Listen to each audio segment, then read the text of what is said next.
On crée exactement ce qu'on ressent, ce qu'on pense. Le monde fonctionne avec les énergies, fonctionne avec la pensée d'abord. En fait, nous sommes comme des vases communicants et c'est la même chose avec les êtres humains. Vous voyez, la Bible dit de s'inquiéter de rien. La Bible dit encore que quand on demande quelque chose, il faut qu'on croit qu'on l'a reçu.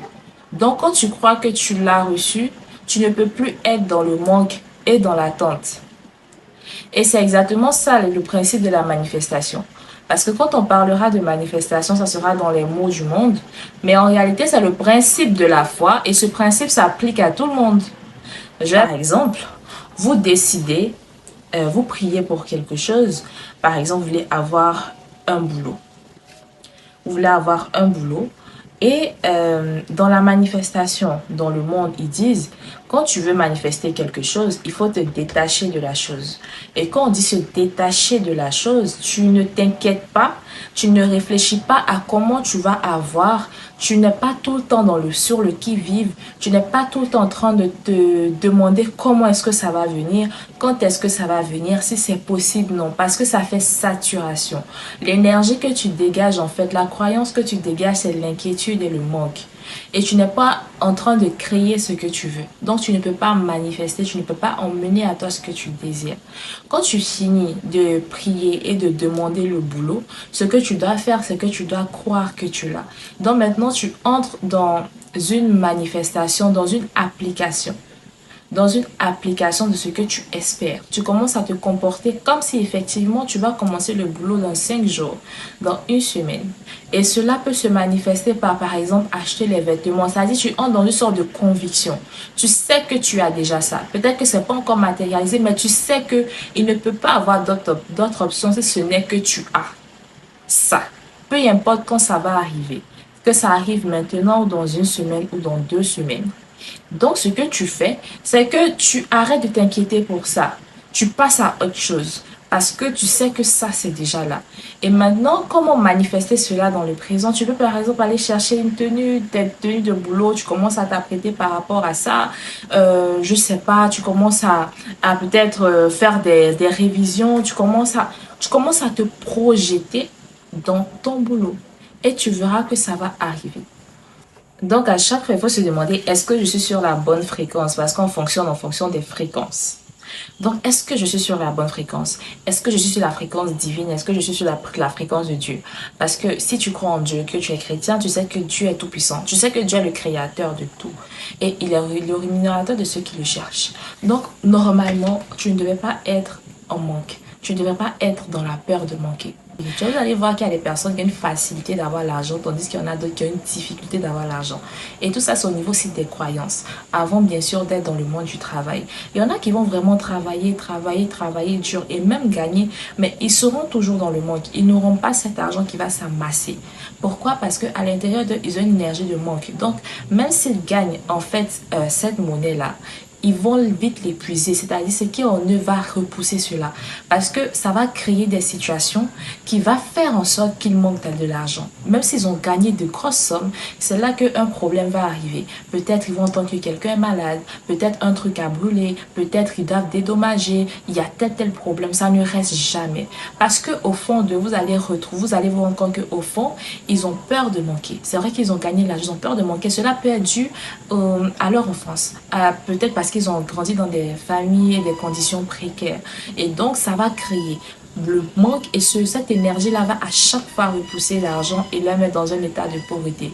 Alors qu'à contrario, vous allez voir quelqu'un qui va faire exactement le même boulot qu'eux, qui va se gagner de l'argent, mais lui, il ne sera jamais en manque. Au contraire, il va amasser de l'argent parce que lui, il n'est pas dans cette énergie de manque-là.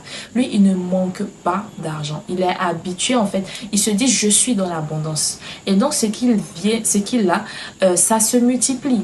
Et parce qu'il est dans une optique de je suis dans l'abondance, à chaque fois qu'il aura l'argent, il ne va pas provoquer des situations qui vont faire qu'il en manque. Au contraire, même, il va provoquer des situations qui vont faire qu'il ait plus encore de l'argent. Et si on quitte même à ce niveau-là, au niveau des opportunités, ça sera pareil. Quelqu'un qui se dit je suis dans l'abondance, je ne manque rien, cette personne va monter aux fréquences des personnes qui sont réellement dans l'abondance. Et donc, ces personnes vont monter aux fréquences des personnes qui sont réellement dans l'abondance. Cette personne va commencer à les rencontrer. Bien que cette personne peut-être peut-être soit pour le moment pauvre, soit sans moyens, elle va commencer à côtoyer les personnes qui sont dans l'abondance, les personnes qui ont énormément de moyens. Et en fait, cette personne non seulement va rencontrer ce type de personnes, mais va aussi créer des situations qui vont faire qu'il soit dans l'abondance. C'est-à-dire, ça va peut-être être des offres d'emploi qui vont venir à lui. Il va se retrouver dans des situations, dans des conférences, dans des endroits qui vont faire que tout cela contribue à ce qu'il soit dans l'abondance, tout simplement parce qu'il est à la même fréquence que toutes ces choses-là. Il se comporte, il se sent comme quelqu'un qui est dans l'abondance. Alors que quelqu'un qui ne l'est pas, dans son esprit, qui est tout le temps en mode, ah oui, j'ai besoin d'argent, je suis dans le manque, je vais faire comment, qui est tout le temps en train de s'inquiéter, cette personne n'aura pas ce genre d'opportunité. Cette personne ne peut pas attirer les personnes qui sont dans l'abondance. Ce que cette personne va faire, cette personne va attirer les personnes qui sont dans le manque comme elle. Parce que cette personne est sur la même fréquence que les personnes qui sont dans le manque. Cette personne va attirer les situations de manque. Parce que cette personne est sur la même fréquence que les situations de manque en fait. Et donc ça sera une différence. Deux personnes lambda qui étaient toutes les deux pauvres, l'une va devenir beaucoup plus riche, va avoir beaucoup d'occasions. Et tandis que l'autre aussi, il va être là comme ça, sans aucune opportunité ou bien pas de belles opportunités, tout simplement parce que ils vivent sur une fréquence basse et ils manifestent le manque. A lui dit de passer au renouvellement de la pensée. Donc, il serait temps vraiment qu'on commence à penser différemment, qu'on renouvelle notre système de pensée pour attirer les choses en fonction de ce qu'on pense. Je dis toujours que en fait, c'est comme notre intérieur, notre pensée, c'est une programmation et qui doit créer des applications dans le physique. Donc, on programme en amont dans notre cerveau et maintenant, quand on appuie sur OK, ça se manifeste maintenant dans le physique. Et donc, si tu as programmé dans ton cerveau l'abondance, dans le physique, maintenant, tu auras maintenant ça de façon palpable, tu auras l'abondance. Si tu as programmé, je sais pas moi, un bon travail, dans le physique, maintenant, tu auras un bon travail. Si tu as programmé peut-être aller dans tel pays et tout, tu auras maintenant ça. Parce que tout part de ce que tu crois. C'est en cela même que la Bible dit que quelqu'un qui a la foi comme un petit grain de sénévé, c'est vraiment petit, peut dire à une montagne de s'arracher, de se jeter dans la mer. Parce que en vrai, c'est notre foi qui va faire bouger beaucoup de choses. La différence parfois entre les personnes, c'est pas parce que Dieu a préféré bénir telle autre personne au détriment d'une telle autre personne. Non. Vous allez généralement voir que le niveau de foi est différent, le système de pensée est différent. Ces deux personnes ont toutes ces choses à leur portée en réalité. Les richesses et les ressources sont disponibles pour ces deux personnes, mais la différence va faire que une personne parmi les deux sera plus consciente de la richesse qui est disponible pour elle. Et cette personne connaîtra son droit d'avoir cette richesse. Et cette personne croira que cette abondance est pour elle et est là pour elle. Et donc, elle va bénéficier de cela. Alors qu'à côté, une autre personne ne croira pas forcément à ça, ne saura même pas cela et va s'apitoyer sur son sort. Et le fait de se plaindre, de s'apitoyer, va tout simplement faire qu'il n'entre jamais en possession de sa richesse qui est tout aussi disponible que l'autre à côté. Donc tout ça pour vous dire aujourd'hui de renouveler votre système de penser de façon positive, mais pas que de penser en fonction de ce que vous voulez voir se manifester dans le réel. Et vous savez, on ne peut pas blaguer dans le spirituel. On ne blague pas Dieu, on ne blague pas le monde en fait. Tu peux faire semblant, mais à l'intérieur, si ce n'est pas ça, ça ne va pas agir. Donc, il faut vraiment travailler sur ce à quoi on pense.